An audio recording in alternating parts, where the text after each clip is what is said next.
This legendary group kicked off way back in the late 80s. A hacker collective, but with a bit of a punk rock vibe thrown in.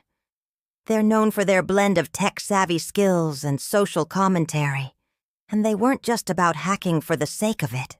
They had a mission. Welcome curious minds. Today we're diving into the early days of hacking. Back then, no one knew what to do with hackers. Governments were either terrified of them or recruiting them. Some still do. Faced secrecy, government paranoia, and the ultimate hacker dilemma. How do you do good when society thinks you are the villain? Let's set the scene. It's the late 80s. Your internet speed is slower than a snail with a broken leg. The biggest threat to your privacy? Your nosy sibling picking up the landline mid-hack. The good old days of the 80s, when technology was still in its awkward teenage years and the internet was filled with mystery and intrigue. It was a time when computers were still making god-awful dial-up screeching noises. The internet was more like a wild, unruly beast than the organized and efficient tool we know today. One of the most legendary and, dare I say, fun hacking groups in history emerged from the digital shadows. Their name? The Cult of the Dead Cow. Yes, that's their real name. And no, they did not run a haunted butcher shop or worship an actual dead cows. Not elite cyber warriors or the shadow hackers. Just dead cows. Because nothing says fear us like roadkill-themed branding. Founded in Lubbock, Texas. Because, of course, where else would a cult about cows start? It's wild. Cult of the Dead Cow. Or CDC for short sounds like a band that would open for a horror movie, their name whispered in awe by both friend and foe alike. The origins has a more playful backstory. It was named after a Texas abandoned slaughterhouse. They took themselves with a grain of salt. This humor is a big part of who they are. They didn't take themselves too seriously, which made their mission feel more relatable. So you know how every cool underground scene has its legends? Well, in the world of hacking, the Cult of the Dead Cow is kind of like that quirky, eccentric group that everyone knows about, but few really understand. Founded in the late 1980s, this group of hackers started as a kind of collective, focusing on what they called hacktivism. Think of them as the Robin Hood of the digital realm. Well, if Robin Hood had a thing for creating crazy software and exposing corruption, rather than just stealing from the rich, throughout the 90s and early 2000s, CDC became legendary for their hacktivism, a mix of hacking and activism. They were the internet's first cyber superheroes. Minus the capes, but probably with a few questionable fashion choices. Their biggest claim to fame? Back Orifice. And no, it's not what you think. It's a hacking tool released in 1998 that exposed major security holes in Windows. It was like saying, "Hey Microsoft, your security is so bad, even we can break it." Microsoft was not amused. Like, "Hey, you might want to lock your doors." But of course, using this tool raised all sorts of ethical questions. So imagine you're just chilling at home, maybe scrolling through your social media, or binge-watching your favorite show. And then bam, you find out that you've been hacked by this sneaky tool called Back Orifice. Yikes, this little piece of software is like the unwanted guest that just won't leave your party. It's a remote access tool that was originally designed for tech support but ended up in the wrong hands. Think of it like someone slipping into your house and deciding to rearrange your furniture while you're not looking. Not cool. It's like a heads up for cybersecurity. Hey, lock your doors. But of course, using this tool raised all sorts of ethical questions. When someone uses Back Orifice on you, they can pretty much do whatever they want with your computer. They can access your files, see what you're doing, and even take control of your mouse.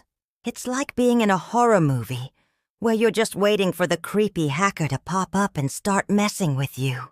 Oh man, getting hacked is definitely a huge bummer, especially when it involves something like back Orifice. If you ever find yourself in this situation, the first thing you want to do is disconnect from the internet. It's like cutting off a bad relationship. Just do it. Then get a good antivirus program running to scan and remove any unwanted guests. And while you're at it, change those passwords of yours. I mean, you wouldn't leave your house key under the mat, right? Imagine being able to control a Microsoft back-office server from your couch. It was a game changer for some, and a nightmare for others. They even came back with a spruced-up version in 1999 at Defcon 7. Because why not? The members of the cult often found themselves navigating a pretty sticky moral landscape. On one hand, they wanted to expose the flaws in technology and help people become aware of cybersecurity issues. On the other hand, they had to deal with the potential fallout of their actions. Like, what if someone misused their tools? It's that classic dilemma. With great power comes great responsibility. You know the Spider-Man thing now, the cult of the dead cow, wasn't just about pranking your school's computer system. They believed in something bigger. Their mission was exposing security flaws before bad guys could exploit them. Fighting for digital rights before the internet even knew what that meant. Having a name that confused absolutely everyone. Make sure the world never forgot about cows. Okay, maybe not that last one, but still. The mayhem begins. The bizarre claims the cult of the dead cow, CDC, issued a press release claiming responsibility for former President Ronald Reagan's Alzheimer's disease? That's definitely a head-scratcher. Holy cow! The Chaos Computer Club, CDC, sure knows how to stir the pot, huh? Their name might sound like deceased livestock, something out of a sci-fi movie, but their antics are pretty wild. I mean, they alleged in 1986 they poisoned Reagan with a diluted form of iocane poison via a dart. Honestly, the whole premise reads like a bizarre blend of humor, dark comedy. Like, why not just a good old-fashioned letter bomb? Anyway, an agent was supposed to sneak onto Reagan's ranch while he was chilling on his horse. But here's the kicker. The dart hit him in the wrist, and then just fell out like, surprise! Just kidding. It's like something out of a cartoon, where the plan almost works but doesn't quite pan out. They expected immediate effects. The poison's slow action resulted in his gradual cognitive decline after leaving office. The CDC decided to confess now, believing the public would accept their claims due to Reagan's admission of his condition. Talk about a covert operation. The best part is, we didn't think it would work backtrack, as if they were surprised Reagan just didn't keel over immediately. And then they use his eventual diagnosis as a kind of twisted badge of honor. It's like they're saying, well, it took a while, but we got there. The details about the iocane poison being colorless, odorless, and tasteless? Classic villain stuff. Can you imagine the brainstorming session for that one? Okay, team, let's come up with something truly outlandish.